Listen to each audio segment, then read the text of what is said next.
আজকে আমার একটা ফ্রেন্ড আমারে কল করছে, কয় নদীত গাও দিয়া হিগে। তো আমি আবার নদীর কথা শুনলে বাইতে বেশি টাইম বসে থাকা হয় না। তো দেরি না করে আইসা বললাম, আইসা দুজনে মেলা দিছি নদীর গাও দুবার নিগে।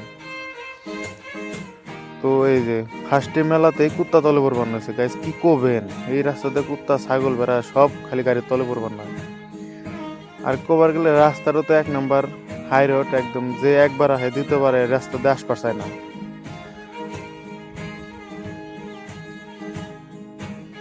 তো গেতাছি নদীর গাও দুবার নিগে।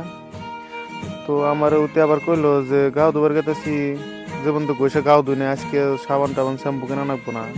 তো ভাবলাম যে এনে তো দোকান নাই, সামনে একটা দোকান আছে, তাহলে অনেক খারাপ হয়ে কিনি তো। তো ফাইনালি দোকানে এনে এসে বললাম, এসে কিছু কেনাকাটা করলাম, এনে বলে নাড়াই পাচ্ছে। তো আমি আবার কিছু কোবা নিয়ে গেলাম যে না কি এর নিকে নাড়াই পাচ্ছে। আগে গেছি, আমার কে তোমার থাকার মনে হয়, তুমি এদিকে যাও গা। তো দেখতে দেখতে নদীতে এসে বললাম, এই যে নদীর ভিউ।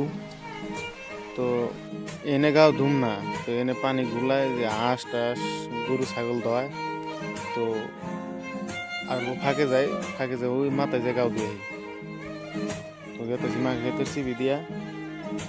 তো ফাইনালি আঙ্গার জায়গা মধ্যে এসে বললাম, এখন ভালো একটা জায়গা থেকে গাড়িটা পার্কিং করা লাগবে। তো ভালো একটা কাজ দিয়ে জায়গাটা পার্কিং করলাম। আজকের ব্লগটা এতুরি। Tata, bye bye.